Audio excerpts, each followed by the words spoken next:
Sacrée Sophie avec sa super playlist. Merci d'être là ce matin. Il est 7h18 ce 28 avril. Et une question qui revient très souvent en lien, bien sûr, avec la pandémie, c'est mon employeur peut-il m'obliger à me faire vacciner? Qu'est-ce qu'on répond? Une question légitime, puisqu'effectivement, on l'a vu là dans le reportage avec en Italie. C'est obligatoire en Italie.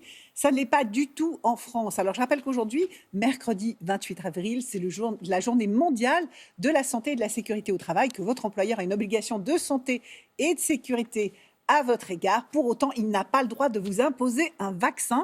Seule la loi peut décider ou non du caractère obligatoire de la vaccination. Donc, si vous ne souhaitez pas être vacciné, vous pouvez tout à fait refuser. Par contre, les employeurs sont de plus en plus nombreux à organiser de la vaccination au sein même de l'entreprise ou grâce à la médecine du travail. Alors ça, c'est possible pour les personnes qui ont 55 ans et plus et qui sont atteintes de pathologies et de comorbidités. À ce moment-là, la vaccination est possible grâce à l'entreprise. Toutefois, il y a quand même deux conditions à respecter. C'est la confidentialité et le respect du secret médical, c'est-à-dire que l'employeur n'a pas à être informé des personnes qui souhaitent se faire vacciner. Ou pas. Ou pas. Delphine de Paris vient de nous contacter. Elle nous dit: quand je suis en télétravail, mon employeur a-t-il le droit de ne pas me donner mes titres de restaurant? J'ai l'impression que ce n'est pas la première fois qu'on nous pose cette question. Non, ce n'est pas la première fois qu'on nous pose cette question, mais cette question est intéressante parce qu'en fait, elle fait débat. Ouais. Et elle fait débat devant les tribunaux. Parce qu'au départ, le principe, c'était le principe d'égalité de traitement entre les différents salariés. C'est-à-dire qu'à partir du moment où il y avait des salariés sur site qui bénéficiaient de titres restaurant, eh bien, les salariés en télétravail devaient en bénéficier. Mais des entreprises ont considéré que ce n'était pas très juste, donc elles sont allées devant le tribunal. Il y a une première décision qui a été donnée par le tribunal de Nanterre le 10 mars dernier, qui a considéré que l'on pouvait réserver les titres restaurants aux personnes qui étaient sur site et ne pas les donner aux personnes qui étaient en télétravail. C'était la société Malakoff Humanis qui était qui réserver les tickets, ouais, c'est ça. Mais le 31 mars dernier, renversement avec le tribunal de Paris qui lui a estimé que, les tickets restaurants étaient dus à tous les salariés, qu'ils soient ou non en télétravail. Avec Schlumberger, ça. Donc, c'était avec l'entreprise, effectivement, l'équipementier Schlumberger. Alors, on n'est pas au bout du bout, là, parce que vraisemblablement, les entreprises qui ont été condamnées à délivrer des tickets restaurants le sont depuis le 20 mars 2020, donc ça fait une année de titres restaurants à verser.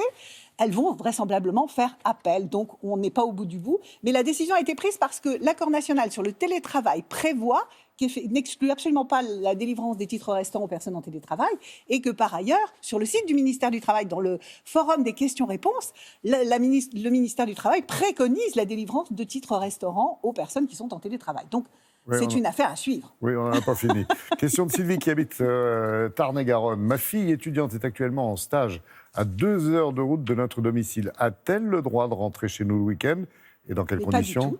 Pas du tout. Elle n'a pas le droit. Elle choisit le lieu où elle va résider pendant la période de confinement, c'est-à-dire jusqu'au 3 mai prochain. Et à partir de là, sauf motif familial impérieux, elle doit rester là où elle a choisi de résider.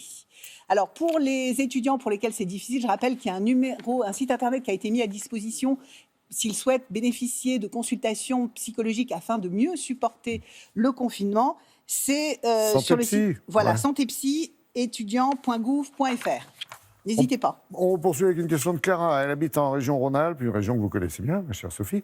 Et Clara nous dit que sa maman est actuellement au chômage et qu'elle souhaite suivre une formation. Alors, elle voudrait savoir si cette formation peut être financée par Pôle emploi. Alors, il y a beaucoup de formations qui sont financées par Pôle emploi. Il y en a à peu près une centaine actuellement qui sont en accès sur le site internet de Pôle emploi. Ce sont des formations à distance. Mais Pôle emploi n'est pas le seul financeur de la formation professionnelle. Déjà, il y a le fameux CPF, compte personnel de formation, qui peut vous permettre de financer les formations. Et puis, sachez que les conseils régionaux sont très impliqués dans le financement de la formation professionnelle. Donc, le conseil, c'est rendez-vous dans votre agence Pôle emploi. Elles sont ouvertes, sans rendez-vous le matin, sur rendez-vous l'après-midi. Et là, avec vos conseillers, vous allez pouvoir regarder toutes les options possibles en matière de formation. Rapidement, vous reviendrez tout à l'heure parce que nous en parler un peu plus. Il y a une info emploi importante avec EDF qui recrute, je crois. 15 000 personnes. On parlait tout à l'heure des métiers de la transition écologique. Effectivement, EDF est au premier plan avec 15 000 recrutements, 8 000 CDI et 7 000 postes pour des jeunes, soit en stage, soit en alternance. Super, super. Merci beaucoup, Sophie. Toutes vos questions, bien sûr, c'est grâce au QR code qui vient de s'afficher sur votre écran ou encore avec le hashtag.